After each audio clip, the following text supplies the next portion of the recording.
सकता हूं, इसकी कैसे जिंदगी बना सकता हूं, इसको कैसे पतत से पावन बना सकता हूं। एक ही भाव आना चाहिए गुरु को, एक ही भाव। गुरु के अंदर ये भाव आता है और भक्त के अंदर भी यही भाव आना चाहिए। गुरु सोचे कि मैं भक्त को क्या कर सकता हूं और भक्त सोचे कि मैं, बोलो अब आपकी बारी है, मैंने बहुत जोर से बोला है। भगवान सोचे कि मैं भक्त को क्या कर सकता हूं तो भक्त क्या सोचे, गुरु सोचे कि मैं शिष्य को क्या कर सकता हूं और शिष्य सोचे, माँ बाप सोचे कि मैं बेटे को क्या कर सकता हूं और बेटा सोचे। ये दोनों तरफ की बात, और ये दोनों का एक विचार मिल गया तो लो भगवान तुम्हारे साथ हो गया। एक तुम्हारे बुंदेलखंड में आता है रिलेशंस में समधी, समधी बोलते हैं रिलेशनशिप जब बनाते हो, समधी। समधी किसे बोलते हैं, दोनों की धी यानी बुद्धि, दोनों का विचार एक है, उसको बोलते समधी। और यहां दोनों का विचार एक हो गया, वो भक्त की सोच रहा है और भक्त भगवान की सोच रहा है, बन गया भगवान तुम्हारा समधी। रिलेशनशिप, रिलेशनशिप, रिलेशनशिप लेने से नहीं बनती है। तुम चूस रहे हो, हर रिश्ते को चूस रहे हो। बेटा माँ बाप को चूस रहा है, माँ बाप से मुझे क्या मिला, और थोड़ी सी दुकान नहीं मिल पाए तो निपटा देता है भगवान को, माँ बाप को भी निपटा देता है। ऐसे बेटे मैंने देखे जो माँ बाप को कोर्ट में खड़ा कर देते हैं, थोड़ी सी होता है कि नहीं, बोलो। और मैं क्या कल्पना कर रहा हूं, तुम्हें थोड़ा सा नहीं मिल पाया तो तुम कहते हो माँ बाप से मुझे क्या मिला। यहां तक मुंह से कह देते हो जब कुछ देने का नहीं था तो तुमने मुझे पैदा क्यों किया। ऐसे शब्द बोलने वाले लोग हैं, हो सकता है अशोकनगर में भी मिल जाए तो कोई बड़ी बात नहीं है। मत करो रे, मत करो, 100 भाव बिगड़ जाएंगे, 100 भाव बिगड़ जाएंगे, अनाथ होना पड़ेगा। एक बार भी तुमने ये भाव कर लिया कि माँ बाप से मुझे क्या मिला है, 100 भाव तक अनाथ हो गए, अनाथ हो। और गिरावट बताऊं, माँ बाप का तो सोचो, तुम अपनी पत्नी को जब गालियां देते हो, लड़ते हो, तब वो और बता दो क्या बोलते हो, नहीं तो मैं इनसे पूछूंगा फिर तेरे बाप ने कौन सी जन्नत दे दी, कौन सी वसीयत दे दी, क्या दिया है तेरे बाप ने। हो जा रे अपनी पत्नी से, जिस दिन तूने ये बोल दिया 100 भवों तक हिजड़ा होगा, नपुंसक होगा। क्यों, उसने तुझे कलेजे का टुकड़ा दे दिया। देहज नाम था, एक कन्या का पिता देहज को देता है। देहज किसे बोलते हैं, जिससे अपनी देह से उत्पन्न किया है, उस देहज को देने का नाम था। तुमने देहज के स्थान पे क्या कर दिया, जो दा पे एक ही मात्रा, ज्यादा गड़बड़ नहीं किया, दा पे जो एक ही मात्रा थी वो किस पे कर दी, हा पे कर दी।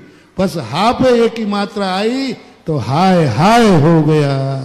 देहज शब्द था, तुमने उसका नाम दहेज कर लिया।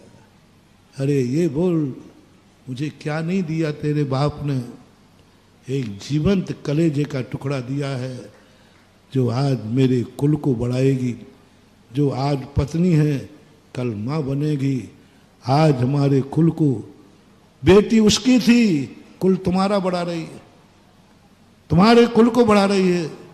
कभी भूल करके नहीं करना महानुभाव। यदि कह सको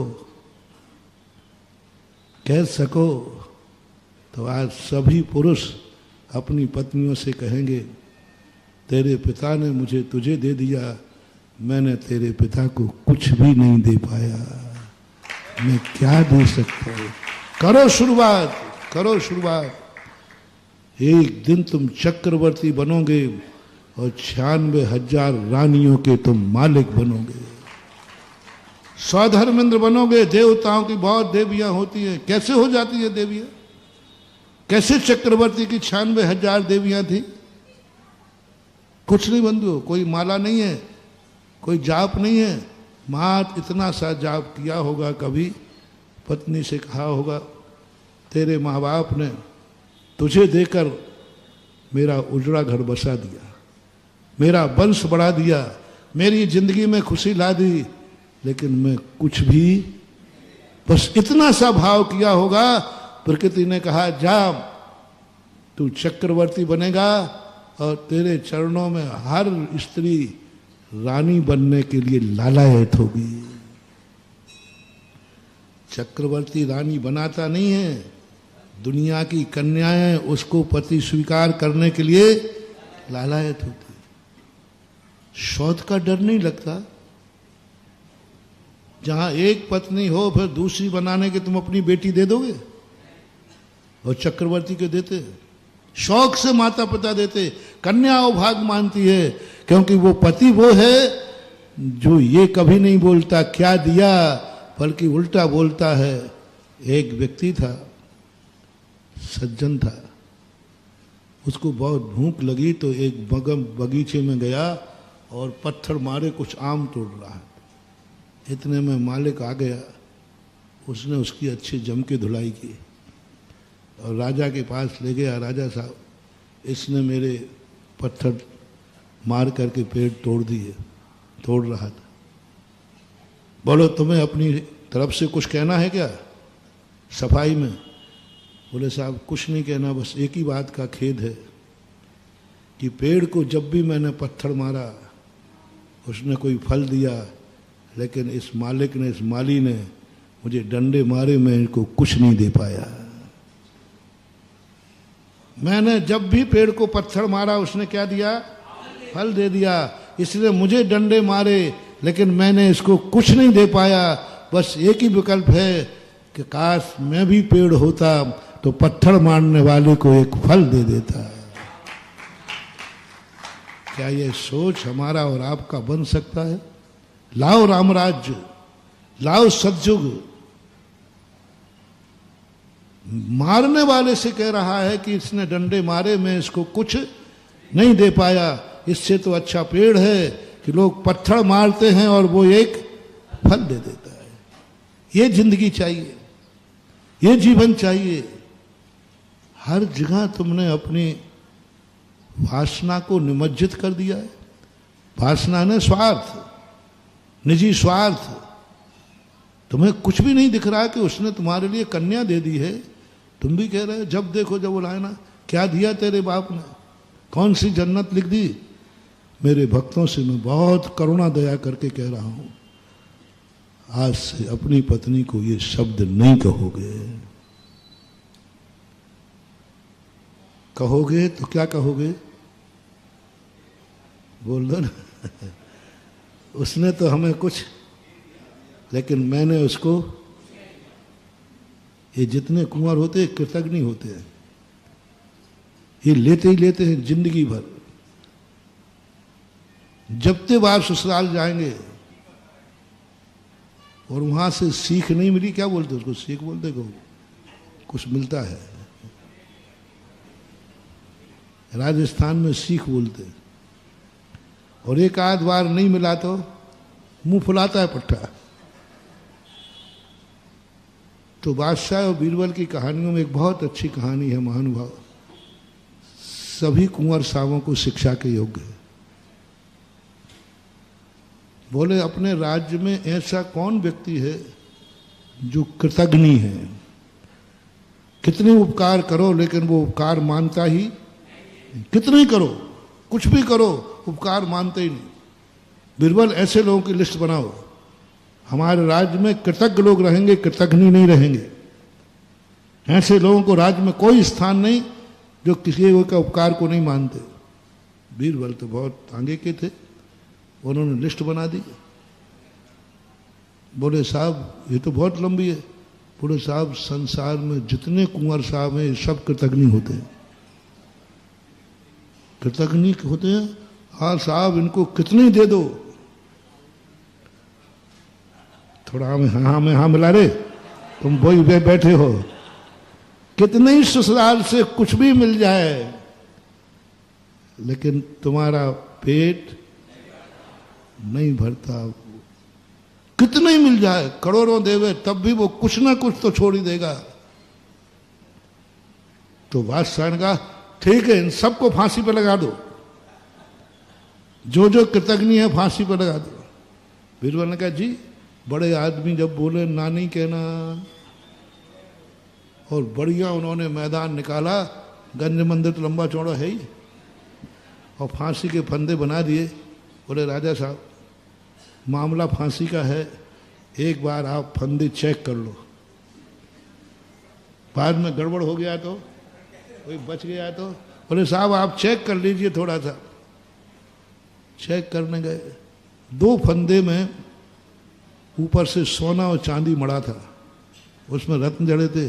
बोले बीरबल ये 2 कौन से वीआईपी हैं, यहां भी तूने रिश्वत खा ली। बोले साहब अब इनमें भी स्टैंडर्ड मेंटेन तो देखना ही पड़ेगा। बोले है कौन वो ऐसा? बोले एक आपका एक हमारा, क्योंकि आप भी कहीं ना कहीं के और हम भी हैं, सब कुंवर साहब ऐसे ही होते हैं। राजन हटाओ सब, चोर चोर क्या हो गया, नहीं बदलो आज से अपना तरीका। पहले ये बताओ तुम शादी होना तुम अच्छा मानते हो या बुरा, हमसे मत पूछना, नहीं तो हम तो सबकी गड़बड़ करा देंगे। तुम अपनी तरफ से बताओ, जब नहीं हो रही थी तो कैसे फिर रहे थे? बोल लो बोल लो, थोड़ा शर्म करो रे, उसने तुम्हें कन्या दी है। तो ये नहीं कह रहा हूं कि मैं इनको शेरनी बना रहा हूं, इनको भी सोचना है कि जिस ससुराल ने, तुम भी कोई कम नहीं हो, हमें कौन सा यहां आके सुख मिल गया। और वो क्या क्या कहते मैं ज्यादा बता नहीं पाऊंगा, वो तुम बोल लेना। ये जब लड़ती है तो तुमसे क्या बोलते, कौन सा सुख दे दिया, कौन सी नौकरानी लगा दी, कौन सी जन्नत घुमा दी, अरे कौन सी जन्नत घुमा दी, कौन सी दुनिया घुमा दी, कौन से रत्न बकस दिए, ये सब कहते हैं। मत कहना, नहीं तो तुम्हारी भी वही दुर्दशा होगी जो इनकी हुई। एक ही शब्द तुम्हें सोचना है, मैं नारी जाति की हूं और मेरी जाति के लिए इस घर का मैं इतना उपकार है, कम से कम इस घर ने मुझे शरण दे दी, इस घर ने मुझे शरण दे दी। अपने पति से, अपनी सासू से, अपने ससुर से हमेशा आभार मानना। मैं कन्या जाति हूं, मेरा रक्षक कोई नहीं है, मेरा जिंदगी कोई कहीं की नहीं है। नारी जाति की दशा ये है, पीहर में रहती है तो पराए घर की है, और ससुराल में रहती है तो पराए घर से आई है, तेरा घर ही नहीं है, तेरा कोई। कम से कम ये मानो कि अवभाग्य है माँ जी, हमें आपके घर में शरण मिली। जो शरण देवे उसका उपकार बताओ। यदि शरण देने वाला तुम्हारे लिए कोई मायना नहीं रखता तो फिर अनंत शरणम भी कोई मायना नहीं, सिद्ध शरणम भी कोई मायना नहीं। नीति कही है, जो व्यक्ति शरण दे देता है उसी का नाम भगवान होता है। भगवान किसे कहते हैं भैया?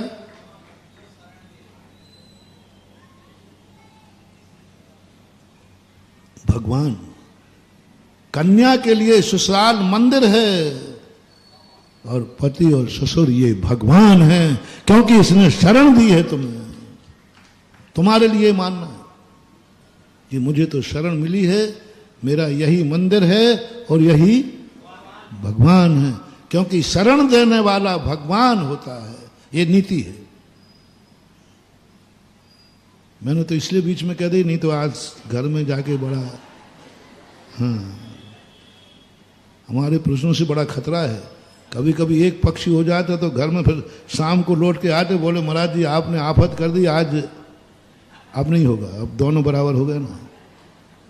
दोनों से मेरा कहना है, जो भी थोड़ा भी उपकार किया है किसी ने, नहीं किया है, तो आज से तुम्हें क्या सोचना है, मेरे लिए ससुराल से पत्नी मिली, मैंने उनको क्या दिया है, और क्या विचार करना, मैं क्या दे सकता हूँ,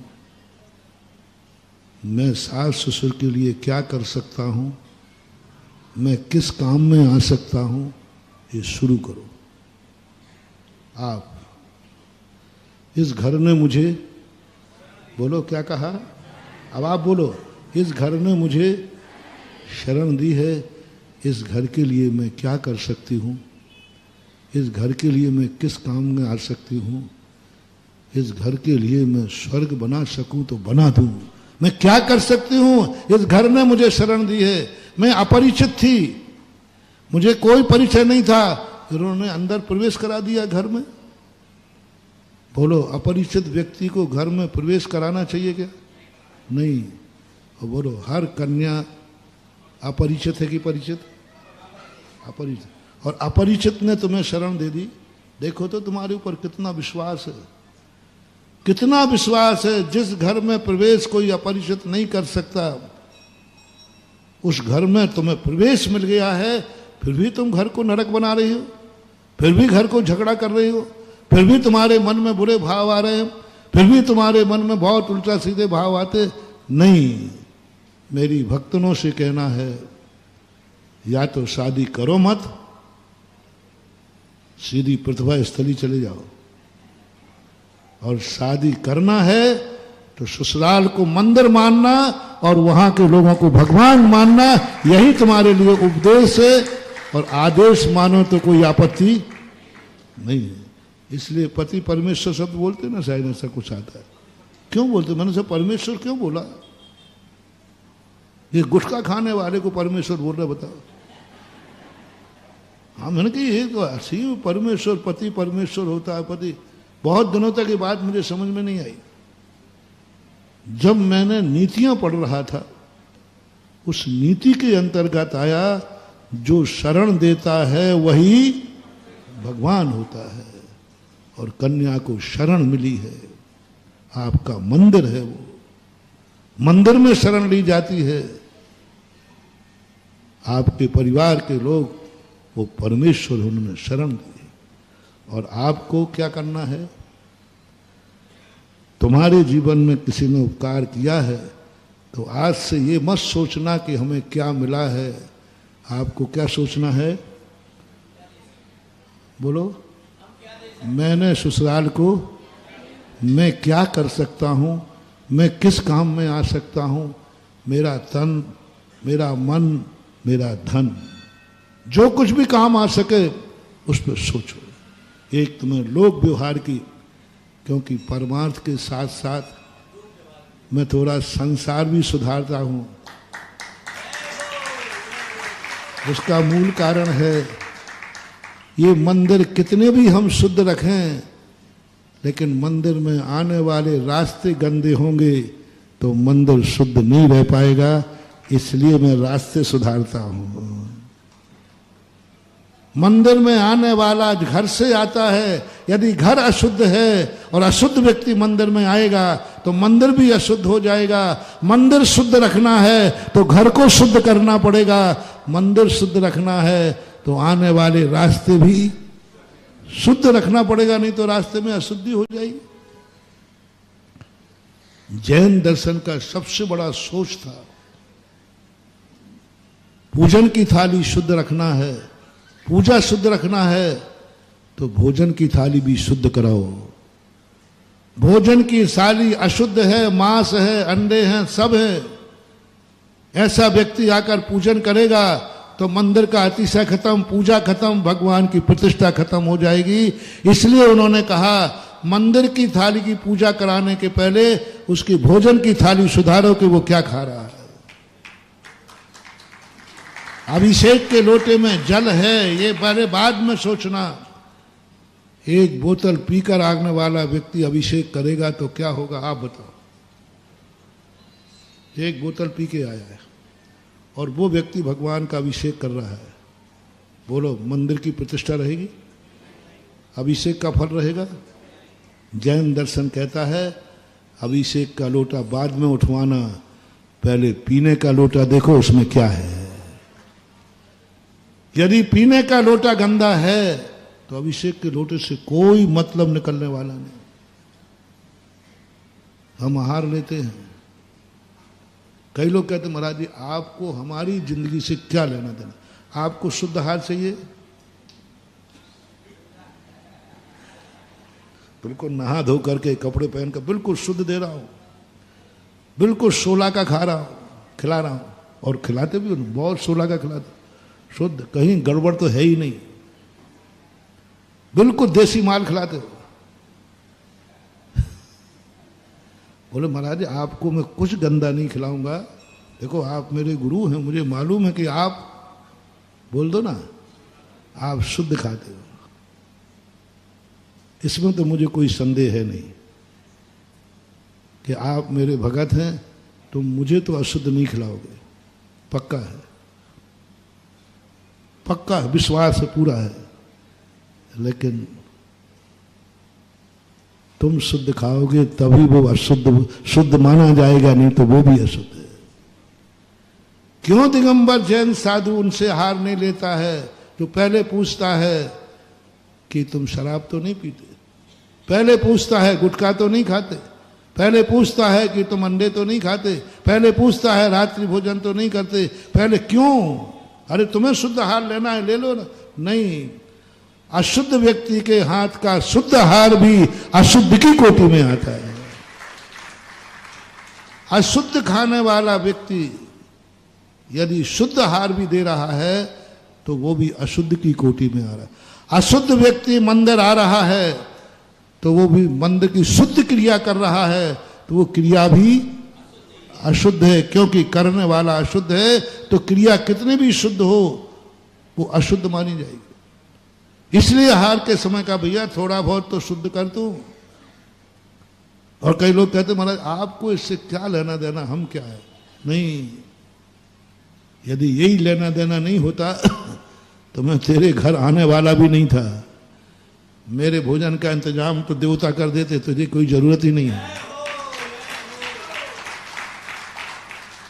लेकिन नहीं, एक श्रावक को शुद्ध, जब तक श्रावक शुद्ध रहेंगे तभी तक मुनि महाराज शुद्ध रहेंगे, जब तक भक्त शुद्ध रहेंगे तभी तक ये मंदिर शुद्ध रहेंगे।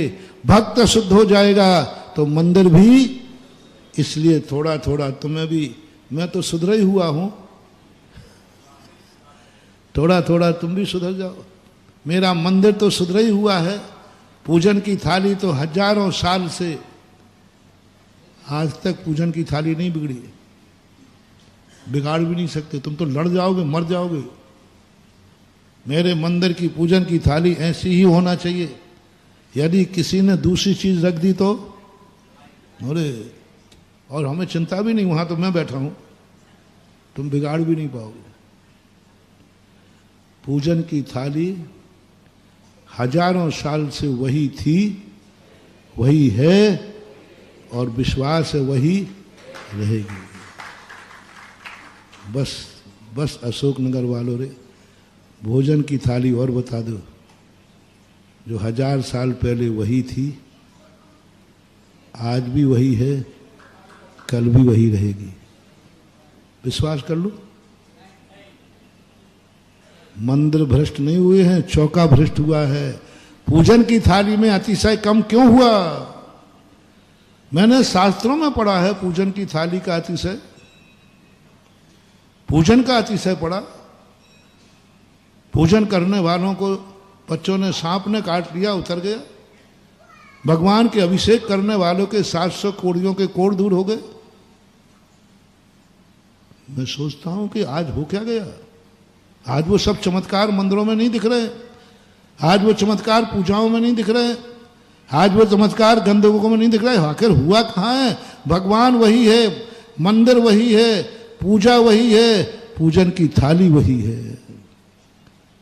खोजने पर पता चला कि इनकी भोजन की थाली भ्रष्ट हो गई है। बोलो, भोजन की थाली वही है जो तुम्हारे दद्दा की थी? हम यही अंतर बता दें, 92 में और 225 में, 2025 में। जो 92 में भोजन की थाली थी अशोकनगर में, आज 2025 में शायद बहुत कठिन है, मिलेंगे कुछ घर। भ्रष्ट हो गया है। इस पर हंगामा करो, इस पर झगड़ा करो, इस पर पंथ बनाओ, मैं भोजन की थाली नहीं बिगड़ने दूंगा। हम जैन हैं, जैन की भोजन की थाली में यह नहीं होना है तो नहीं होगा। पूजन की थाली की नहीं कह रहा हूं, वो मैं संभाल लूंगा, वो तुम बिगाड़ने भी नहीं दोगे। लेकिन क्या तुम जैनियों को है? आप भक्त थे महाराज जी, पूजन में किस विधि से होना चाहिए? पूजन की विधि बताओ। कोई ये नहीं पूछता महाराज भोजन की विधि बताओ, जैनियों का भोजन कैसा होना चाहिए। सब भ्रष्ट हो चुके हो। जैनियों को क्या पीना चाहिए, ये होना चाहिए। और हम तो ये मान करके धर्म का उपदेश देते हैं कि चलो हम धर्म है, हम धर्मात्मा है, हमें धर्म की बात बताना है। पता चला कि हम मंदिर को खूब साफ करा दिया और शाम के आए तो पूरा मंदिर गंदा मिला, क्योंकि जिस रास्ते से भगत आए वो रास्ता तो पूरा गंदा था। इसलिए मैंने ये बात तुमसे कही। अब अपन मूल प्रसंग पे आते हैं। हमें भगवान से लेना है कुछ नहीं। हमने दान दिया, हमें क्या मिला? हमने मंदिर बनाया, हमने क्या किया? हमें क्या मिला? हमने समाज की इतनी सेवा की, हमें क्या मिला? ये उल्हाने आप लोगों के हैं कि नहीं? मैंने इतना दान दिया, मंदिर बनाया, वेदी बनाई, भगवान बैठा ले, हमने इतने, पर हमें क्या मिला? नहीं मान लो, नहीं। ये तुम्हें सही सोचना है। ये जो तुम सोच रहे हो ना, ये किताब भगवान की है। ये किताब भगवान का सोच है। ये तुम्हें नहीं सोचना, ये भगवान सोचेगा। इसने मुझे इतना दिया, इसने मेरा मंदिर बना दिया, इसने मेरा अभिषेक कर लिया, इसने मेरी जयकार बोल दी, मैंने इसने पूजा कर ली, मैंने इसको क्या दिया? ये कौन सोचेगा? भगवान। उसके हवाले छोड़ दो, ये छोड़ दो उसके हवाले। तुम्हें तो एक ही बात सोचना है, मैंने भगवान के लिए क्या किया है और मैं भगवान के लिए क्या कर सकता हूं। मेरे गंज मंदिर का मंदिर बन रहा है, इसके लिए मैं क्या कर सकता हूं। क्योंकि इस मंदिर में पूजा करते हुए मेरे बाप दादों ने पूजा की है। ये मंदिर मेरे नगर का है, ये मंदिर मेरे यहाँ का है, ये मेरे यहाँ की त्रिकाल चौबीसी है, मेरे यहाँ गांव का मंदिर है। पूरे अशोक नगर के लोगों से मैं कहना चाहता हूँ, जो इस मंदिर को मानते हैं, तुम जैन हो कि नहीं? नहीं हो तो कोई आपत्ति नहीं है, कोई ऐसी जबरदस्ती नहीं है, कोई जबरदस्ती थोड़ी बनाया जाता। जो अपने आप को जैन मानता है तो वह इसका मंदिर है कि नहीं? इसमें दर्शन किए कि नहीं? संकट के समय कभी यहां आए कि नहीं आए? तो आज पूरे अशोक नगर को ये सोचना है, आज हमारे भगवान का मंदिर बन रहा है, मैं क्या कर सकता हूं। मेरा धन, मेरा मन, मेरा तन,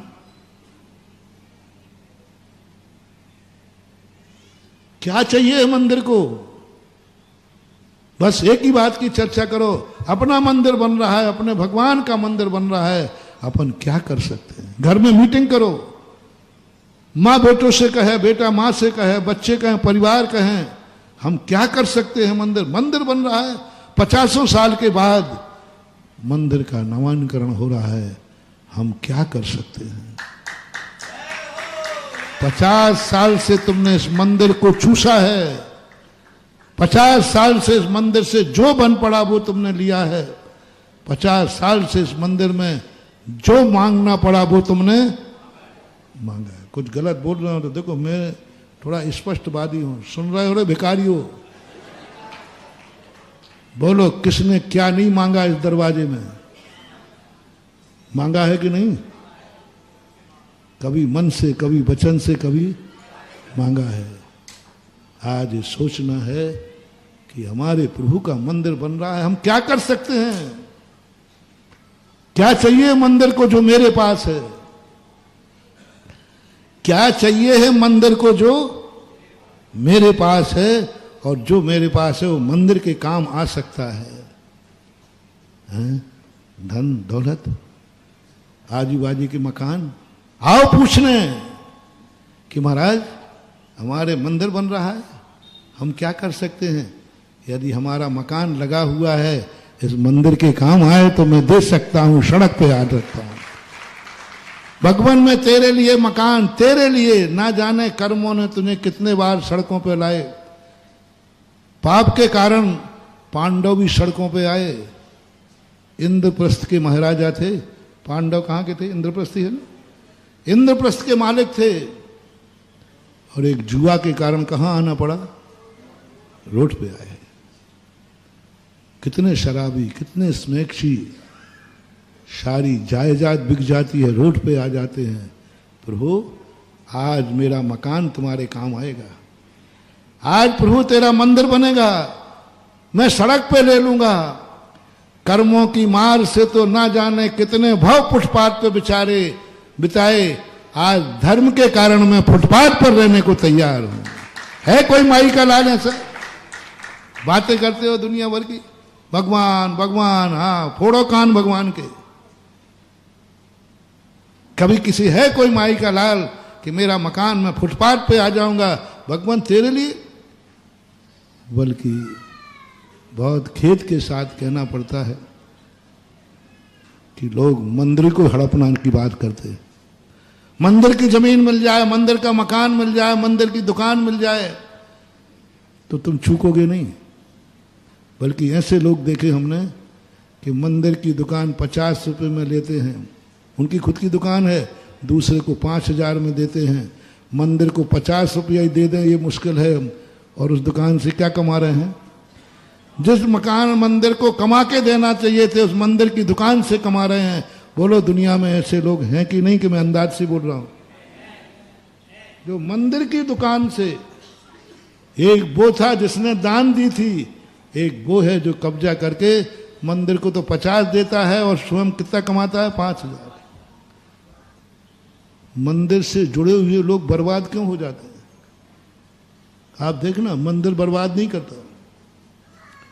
ज्योतिष में आया, मंदिर के जुड़े हुए दीवारों से लोग बर्बाद क्यों होते? कभी जिंदगी में सुखी नहीं रहेंगे।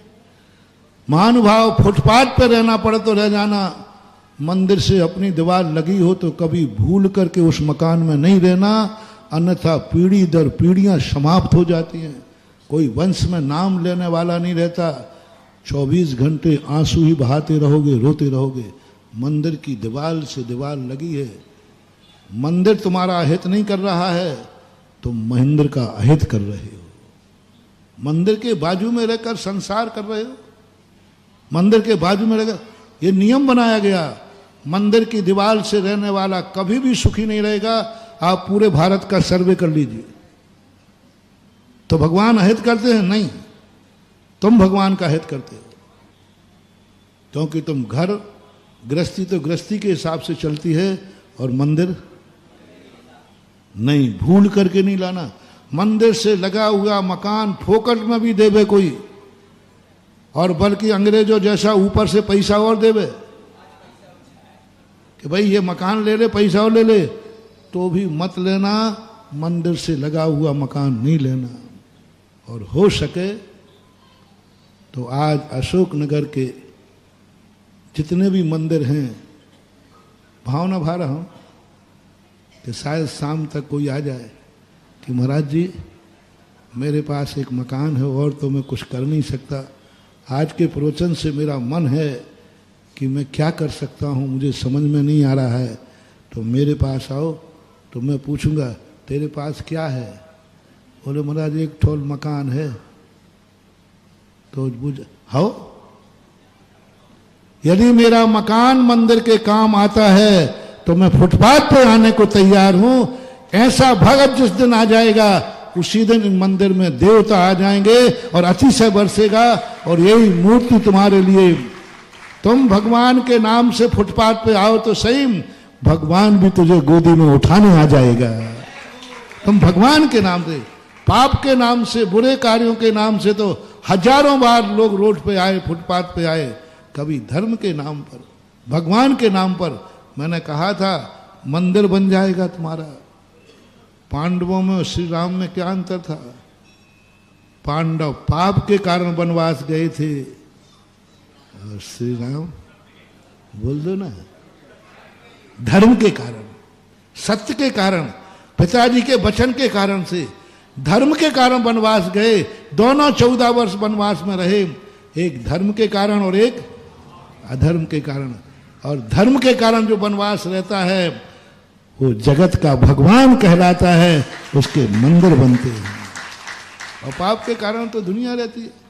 अरे तुम भगवान को खरीदते हो, भगवान से कमाते हो, भगवान को मंदिर को मकान की जरूरत है तो पट्टा रेट बढ़ा देगा, 1 रुपए की सीधे 100 रुपया चाहिए। कौन मांग रहा है? जैनी। बोलो महाराज जी ऐसा तो नहीं होता है, काय को नाम खुलवा रहे हो? तुम्हारे में से निकल आएंगे। जो मंदिर के 1 रुपए की चीज है बाजार में और तुम्हारा मकान, और वो भी कौन है? जैनी भक्त। और वो कहता है इस समय मंदिर को, मेरे मकान की, अब मांग लो जितना मांगना है, मांग लो जितना, तो लेंगे मकान, मंदिर वाले तो लेंगे ही लेंगे, मांग लो। बेटा ध्यान रखना, ये धन तुम्हें ऐसा नाश करेगा, उस दशा में तुम पहुंच जाओगे। मंदिर से कमाने की बात, मंदिर से चूसने की बात, मंदिर को ब्लैकमेलिंग करने की बात, पैसा मिल जाएगा लेकिन वो पैसा ऐसा बर्बाद होगा और तुम ऐसी गरीबी में आओगे कि कटोरा लेकर गांधी चौक पर भीख मांगोगे तो भीख भी नहीं मिलेगी। कौन बनते हैं भिखारी? ये वो ही भिखारी हैं जिन्होंने कभी भगवान के लिए ब्लैकमेलिंग की होगी। भगवान को जरूरत है, ब्लैकमेलिंग की होगी। ले लो जितना लेना है, ले लो जितना लेना है। नहीं करना महानुभाव। मेरा दुश्मन भी है तो भी मैं करुणा दया करके कह रहा हूं, मंदिर को, भगवान से हमें कुछ नहीं चाहिए। बस अशोक नगर का हर व्यक्ति आज से क्या सोचेगा, मैं अपने मंदिर को क्या दे सकता हूं, मैं क्या कर सकता हूं, मेरे पास क्या चीज है जो भगवान के काम आएगी। बन जाओ रे हनुमान, बजरंग बली बन जाओ, जगत में तुम्हारा नाम हो जाएगा। बजरंग बली 24 घंटे एक ही बात सोचता है, मैं क्या कर सकता हूं, मेरे पास क्या है जो मैं कर सकता हूं। वैष्णव दर्शन में एक बहुत बड़ी बात आई। हनुमान जी एक शक्ति भूल गए, शक्ति भूल गए, और वे समुद्र के किनारे जाकर के सोचने लगे मैं कैसे समुद्र पार करूं। एक ही बात की उनको चिंता, मैं श्री राम के लिए क्या कर सकता हूं। बस ये टेंशन उनका इतना बड़ा कि फिर उनके जामवंत अंगद आदि ने उनको एहसास दिलाया, और जैसे उनको एहसास आया, किसी से पूछा नहीं, चला गया, ये भी नहीं देखा 100 योजन समुद्र में पार कर पाऊंगा कि नहीं। ये भी नहीं देखा कि समुद्र में राक्षस लोग हैं, कुछ नहीं सोचा। मेरे पास शक्ति है और क्या कर सकता हूं, और क्या कर सकता हूं, और क्या कर सकता हूं, और तो कुछ नहीं कर सकता। मैं भगवान के लिए मर सकता हूं, बस इतना तो कर लो। मैं क्या कर सकता हूं, कुछ नहीं कर सकता, मैं भगवान के लिए बस। यही अंजन चोर ने कहा था। जैन दर्शन ने मैं क्या कर सकता हूं, मैं क्या कर सकता हूं, मेरे पास तो कुछ है ही नहीं, मैं तो पापी हूं, मन पापी, वचन पापी, काया पापी, मैं क्या कर सकता हूं इस नमोकार मंत्र के लिए, मैं क्या कर सकता हूं। बस इस टेंशन में आया, अंत में आया और कुछ नहीं कर सकता हूं, मैं इस नमोकार मंत्र के लिए मर सकता हूं, बस मर तो सकता हूं, कम से कम मैं पापी भली हूं। उसने शिक्षा काट दिया ये मानकर इस मंत्र के लिए मरना तो कभी ना कभी है ही, पर मैं आज धर्म के लिए मर रहा हूं। देवताओं ने आकर साध लिया। क्या कर सकते हो। और तुम्हारा तीर्थ क्षेत्र कौन सा है? हैं? तुम्हारा है? तुम्हारे बाप का है? नहीं, कहो कहो, क्या बात है? और जोर से करो थोड़ा सा, वो टेप हो रहा है। यदि तुमने थोबन क्षेत्र को अपना मानते हो, अपना मानते हो कि ये मेरा क्षेत्र है, तो बस आज से सोचना शुरू कर दो, इस क्षेत्र के लिए मैं क्या कर सकता हूं। थोबन जी से हमें क्या मिलता है, बड़े बाबा से हमें क्या मिलेगा, खड़ेश्वरी बाबा से, ये सोचना तुमने जिंदगी भर से कहते आए, करते आए। वहां हर हफ्ते अभिषेक को जाने से क्या मिलता है? अभिषेक तो यहीं कर लेते। वहां जाने से क्या मिलता है? वहां जाने से क्या होता है? ये सोचो, ये तो जिंदगी भर हो गए तुम्हें करते करते। मेरा कहना मान ले, आज से एक ही बात करना है, मैं दर्शनोदय तीर्थ क्षेत्र थोबन के लिए क्या कर सकता हूं, मैं किस काम में आ सकता हूं, मेरा मन, मेरा वचन, मेरी काया, मेरा धन, मेरा परिवार, मेरा क्या काम आ सकता है। बस मेरे लिए जो कुछ भी काम आ जाएगा मेरे अवभाग्य हैं। क्योंकि यहां से मैंने इसलिए तुम्हें उठा लिया कि यहां सब 2 ही दिन में हाउसफुल हो गया। तो आप लोग कहें महाराज जी हमारा भाव है कि आए थे 1-2, कब आए थे? जब पूरा हो गया। महाराज जी मेरी भावना है एक आध मंजिल बाकी हो तो मैंने तो सोचा कि बड़ा दानी आदमी है बड़ा दानी आदमी है, तो मैं उस पर थोड़ा सा फिदा हो गया। और पता चला कि जब तो मैंने कहा भाई आहार भी हो जाएगा तो बड़ा दानी है, 1 मंजिल बना रहा है। बाद में पता चला कि उसने तो 11 रुपया भी नहीं बोले। ऐसे लोग दुनिया में हैं जो समर्थ हैं, लेकिन पहले तो कहेंगे आए मेरे पास महाराज जी 1 आध मंजिल हो तो। मैंने कहा कि भैया क्या करें, तुम लेट हो गए, नहीं होता तो अब महाराज देख लो, अब आप तो हमें दुखी करके गया वो, क्योंकि कोई मेरे शरण में आया और मैं उसको मैंने कहा भैया अब तो सब हो गया, पहले क्यों नहीं आया? अब महाराज जी लेट आए तो क्या देख लो आपका यदि हो तो। फिर मैंने दिमाग चलाया, मैंने कि देखता हूँ। फिर मैंने कहा कोई बात नहीं, यहाँ तो मंदिर छोटा है, थोबन जी बहुत बड़ा है। वो सुन रहे हो रे बहानेबाजो, साधु को धोखा दे रहे हो। अरे यहाँ धोख दी जाती है, धोखा नहीं दिया जाता। लो मैं पूछ रहा हूं, यदि दर्शनोदय तीर्थ क्षेत्र को अपना मानते हो तो आज से हर घर में एक मीटिंग होगी, तुम्हें 48 घंटे दिए जाते हैं। आज का दिन, आज की रात, कल का दिन, 2 दिन दिए जाते हैं। हर व्यक्ति को ये घर में मीटिंग करना है। दर्शनोदय तीर्थ क्षेत्र की सिद्धि करा रहा हूं, खड़े बाबा का आशीर्वाद तुम्हें दिला रहा हूं। उनका सिद्धि तुम्हारे घर में आएगी। बस तुम्हें एक ही सोचना है, हम थुवन क्षेत्र के लिए क्या कर सकते हैं। मेरे पास ऐसी क्या चीज है जो दर्शनोदय तीर्थ क्षेत्र के काम आएगी। बस ये तुम 2 दिन में सोच लो। परसों यहां मार्केट खुलने वाला है थुवन जी का। परसों थुवन जी का ड्रा खुलने वाला है। परसों वो ऐसे ही लुट जाएगा जैसे ये लुटा है। महाराज हम तो लुटने के बाद ही आएंगे। परसों खुलने, और परसों रक्षाबंधन है सर। परसों रक्षाबंधन है, श्रावण की पूर्णमासी है। परसों दर्शनोदय तीर्थ क्षेत्र थुवन जी का ड्रा खुलने वाला है। मार्केट खुलेगा। आज वो विज्ञापन में छपता ना, एक दिन अच्छी जो कंपनियां होती है एक दिन खाली पेज छोड़ देती है। तो लोग सोचते हैं खाली क्यों, दूसरे दिन उस पर कुछ छप के आता है।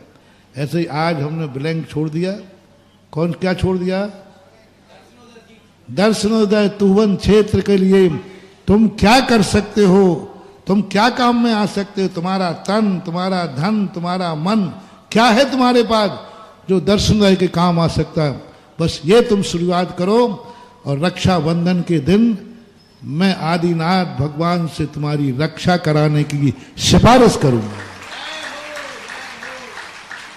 मैं सिफारिश करूंगा भगवान, आज रक्षाबंधन के लिए सारा अशोक नगर और आसपास के लोग ये सोच के आए हैं कि थुवन जी क्षेत्र मेरे किस काम आएगा। ये नहीं सोचा, क्या सोचा है, मैं थुवन जी के लिए किस काम आ सकता हूं, मेरा धन किस काम आ सकता है। यदि थुवन जी के काम आता है तो मैं तैयार हूं। ऐसा भावना आप करिए। आज बहुत बहुत महत्वपूर्ण बातें आई, सीधी सीधी, खरी खरी।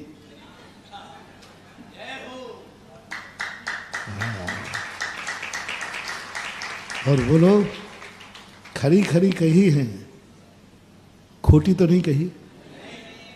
बोलो ना, खरी खरी जरूर कही है, लेकिन बेटा खोटी नहीं कही। यदि सत्य कड़वा भी हो तो देने में भी नहीं चूकना,